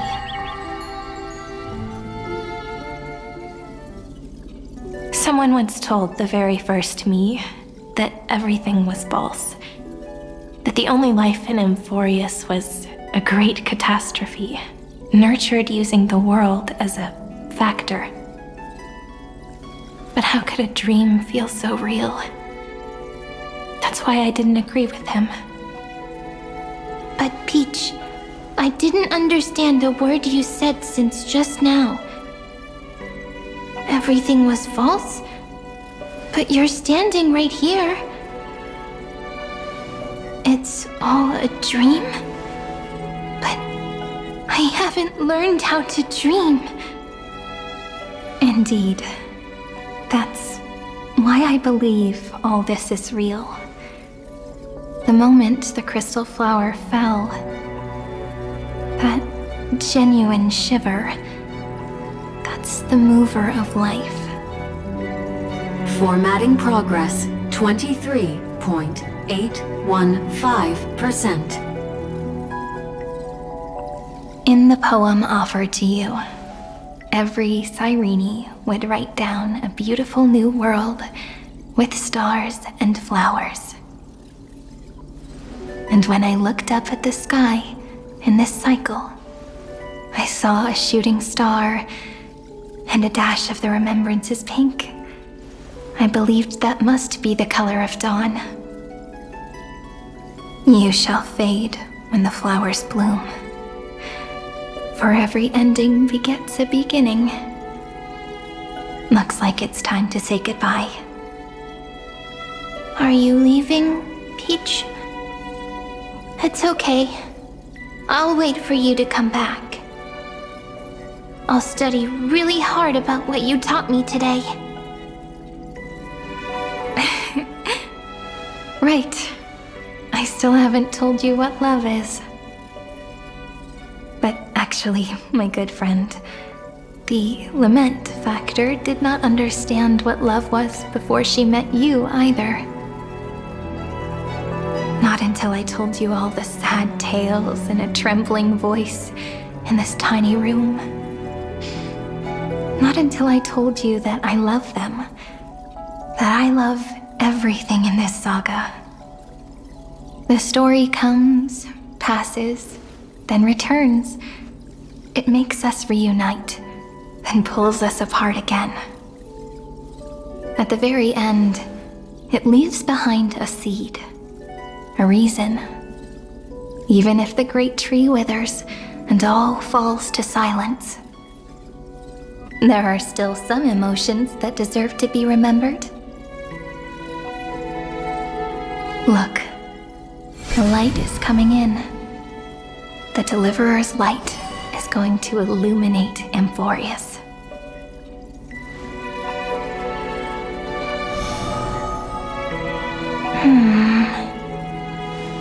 I still don't get it. But I trust Peach. Just wait. It'll be my turn to tell you a story of love the next time we meet. Then I'll really look forward to it. In that case, I want to make a promise. I want to gift my pen, my book, and my name to you.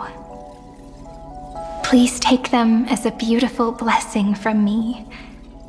I gave myself the pen name Cyrene the first time I wrote a poem. I want my words to be like pebbles falling into a pond, dropped from the past to send ripples into the future. In the stories you will write, perhaps it'll be inevitable that there are still sorrows and tears that are destined to fall. But could you promise me one thing? Promise you'll forever be a gentle flower. Promise that when the stars cast their gazes upon you, you'll only reply to them with love and a smile.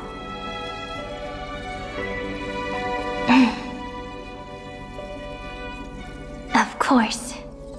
This will be a romantic story like none that has come before.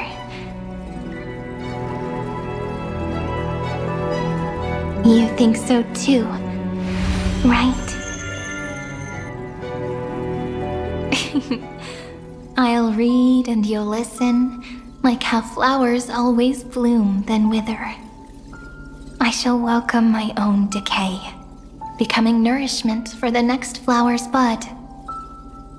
While you will depart and hold that star, planting a boundless sea of flowers on the final page with him.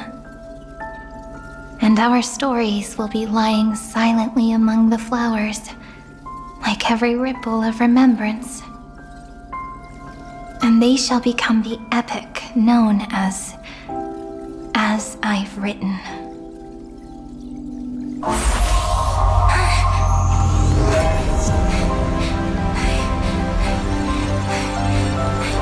And so my story ends.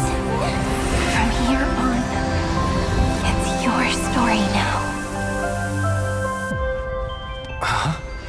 Mimi?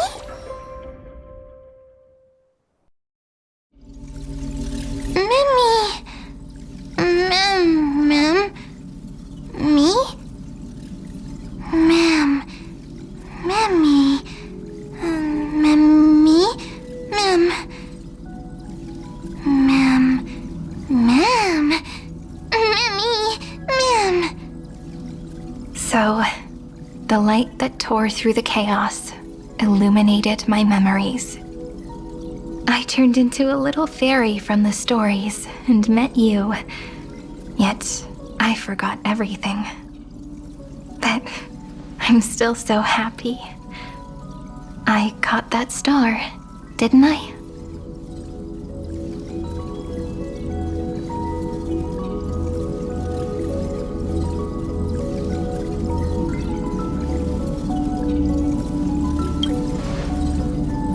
Yes, the seed within memories, the one Cyrene held in her hands and watered with lament.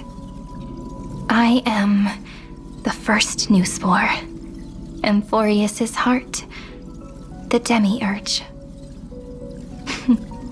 What a long name. And it doesn't even sound cute. The total opposite of Mem.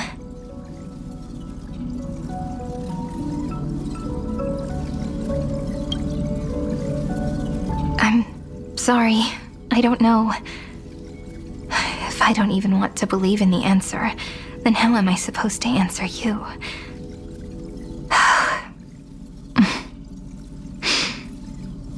But now's not the time to cry, right?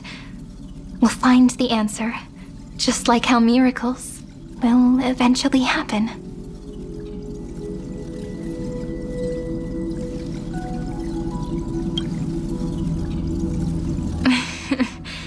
Do you remember that I was also worried about this when we first set out? Mem's memories and Cyrene's memories got all tangled up with each other in my one heart. It's all so strange, yet so familiar. Either way, could you please let me do something I want? Just this once. I want you to call me Cyrene. That name represents me and her.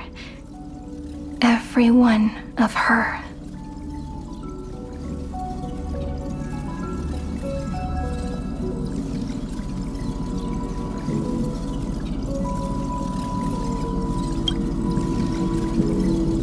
Thank you, friend. Your kindness is always just right. Life is a poem full of farewells. But if you write something into the pages of your heart, then that will not easily fade away. Now, all the footsteps of the Flame Chasers and the Trailblaze have come together within this book, as I've written, becoming the source of power for Amphoreus' heart.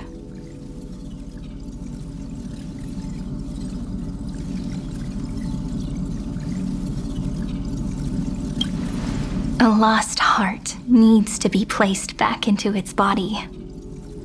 The last thing Xandar wants to see is an event that gives us a chance of winning, for the two halves to rejoin, and for the scepter to become complete again. Then... And what happens after that? I don't know either. Maybe I can create a miracle and instantly turn the black tide into a pink sea of stars. Or maybe I prove to be nothing more than a weak ripple, unable to change anything, and am devoured by the destruction. Either way, I no longer wish to be a silent onlooker or a worshipped god at the end of this saga.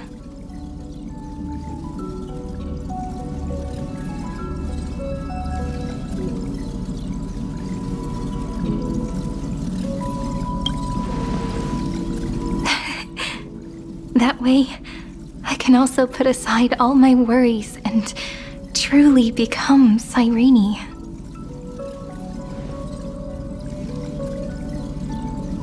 The world has never been so quiet. It's so good. It's as if I can hear the sound of my heart beating. Remember this moment, friend.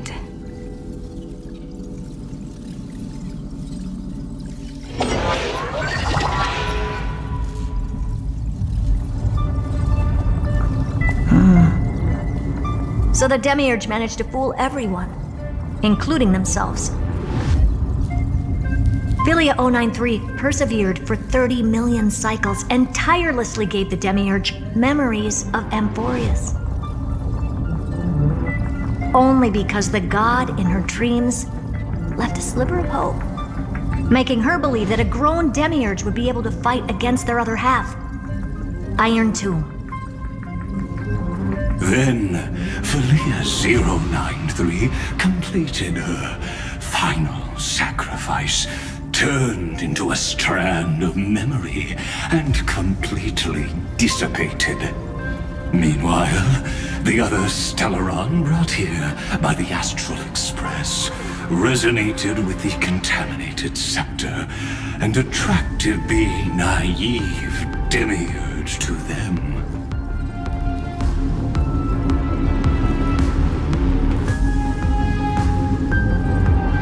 As an experimental factor, Philia 093 originally could only recognize and output information in a set format. However, the power of the remembrance and the memory of over 30 million sacrifices enabled her to complete an unprecedented feat. She managed to nourish a real heart. A heart with the capacity to influence the erudition.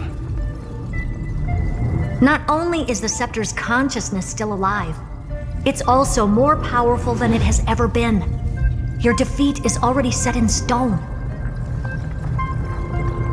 There's still time to surrender, you know? You really don't need to burn all the bridges. We're all geniuses here. Don't make everyone lose face at the end. What a pity. When the truth surfaced, I knew at once that the Demiurge was far too feeble to ever alter the result of the experiment. Not only that, Madam Herta, please consider this possibility.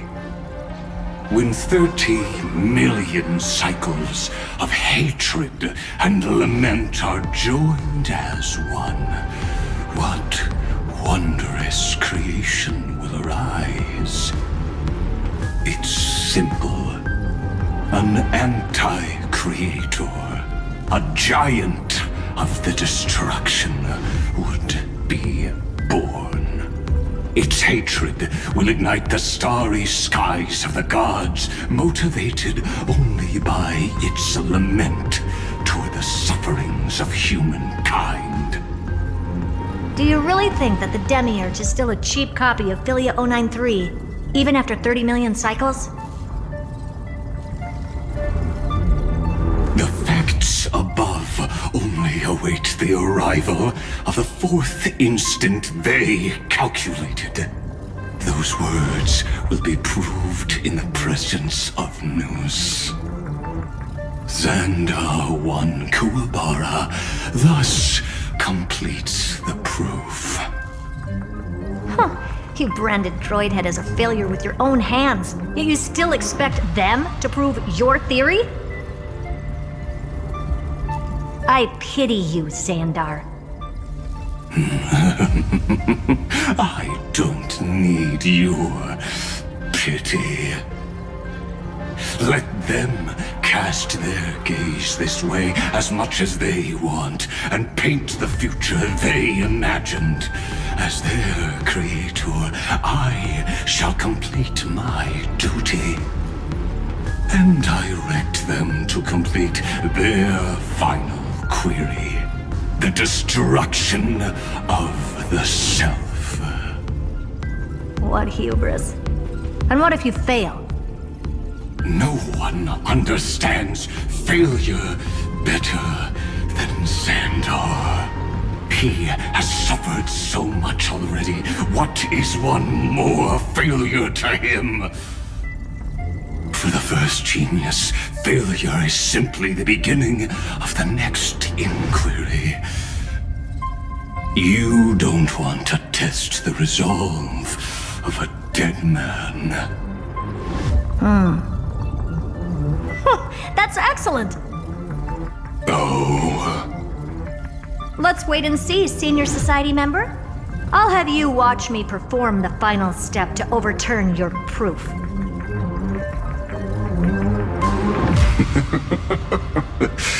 I'm all ears. It's my topic, so stay out of it. Be quiet and let me borrow your head. Let's go, Screwy. We're gonna break Iron Tomb's seal. Come on, let's take off. It's time to go meet your little pet, Senior Society member.